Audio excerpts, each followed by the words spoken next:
21st of April 2019. Sri Lanka was shaken by a series of coordinated suicide bombings that targeted Easter Sunday worshippers and civilians.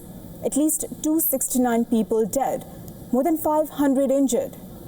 3 churches and 3 luxury hotels, Shangri-La, Cinnamon Grand and Kingsbury across capital Colombo and other parts of the country were targeted in the coordinated suicide bombings. 7 years later, the nation continues to mark the anniversary in somber reflection. The survivors still bearing scars, both physical and emotional. The misery and grief of the survivors has been compounded by the endless wait for justice, a burden heavy on the heart. On this solemn anniversary, our next story explores the apathy of the successive governments and the long, painful wait for justice and accountability that continues to weigh on the lives of the survivors and their families. Take a look. Easter Sunday arrives each year as a beacon of resurrection and renewal for Catholics around the world. It is a day when churches fill with prayers of hope and hymns of triumph, marking Jesus Christ's victory over death. 7 years ago, on an Easter Sunday, Sri Lanka witnessed one of the deadliest acts of violence in its modern history. An attack that still casts a long and painful shadow over survivors and families of victims. On April 21, 2019, churches across Sri Lanka were filled with worshippers who had gathered for Easter Mass. Hotels in Colombo were bustling with guests during a period of holiday revelry. Within hours, it all changed for the worse as coordinated suicide bombings targeted 3 churches and 3 luxury hotels in near simultaneous strikes. The blasts killed at least 260 people on the spot and wounded over 500, including 45 foreigners from a dozen countries. The deadliest attack took place at the St. Sebastian's Church in Negombo, where 117 Catholics were killed and many others were injured. Eyewitnesses recall a sombre moment of prayer being cruelly interrupted by an explosion that tore through the congregation. Look at how we are today. We are sick. No matter what we receive, it cannot change that. I was a very healthy person. I was 60 years old when this happened, and I could do any work or chore. Now, when I think about that time, it's truly sad.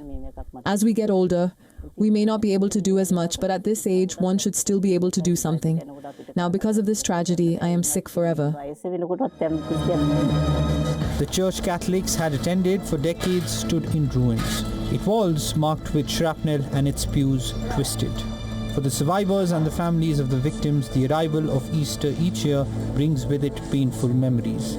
It's a painful reminder of what the day used to mean and what the blast took away. In Colombo, St. Anthony's Shrine in Kochikade was hit by a blast that killed 51 Catholics. One family buried 3 young children, leaving parents with merely photos, empty bedrooms, and a lifetime of grief. Across the country, mothers still light candles for sons and daughters, some of whom would have turned teenagers by now. In the subsequent years, Sri Lanka has seen 3 different governments. Each came to power promising progress, security reforms, and in some cases a renewed investigation into the bombings. Yet, for all the speeches and commissions, no one has been convicted. So, at the end of the 7th year, what do I say? I say we are still hoping and waiting and expecting. If nothing happens within the period of 1 or 2 years at least, I can understand that these things take time and they need to go through certain formalities. But if nothing happens, then we will be forced to get onto the streets. Initial inquiries into the bombings pointed to local Islamists linked to the Islamic State group.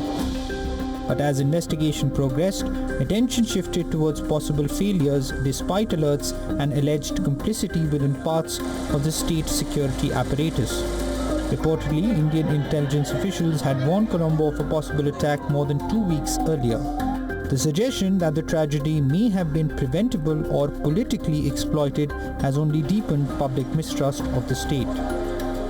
In February, retired Major General Suresh Saleh, former head of Sri Lanka's State Intelligence Service, was taken into custody for questioning under the Prevention of Terrorism Act. He faces charges of conspiracy and aiding and abetting the Easter Sunday attacks. But is it enough for Sri Lanka's Catholic community, for whom the Easter Sunday bombings is a painful memory forever etched onto their conscience? Every step along the street that witnessed deadly violence on that fateful day, and every moment spent kneeling at graves of loved ones, is a moment of unimaginable grief. 7 years on, as the grieving families still wait for answers and continue their search for justice, the government owes the victims more than empty speeches.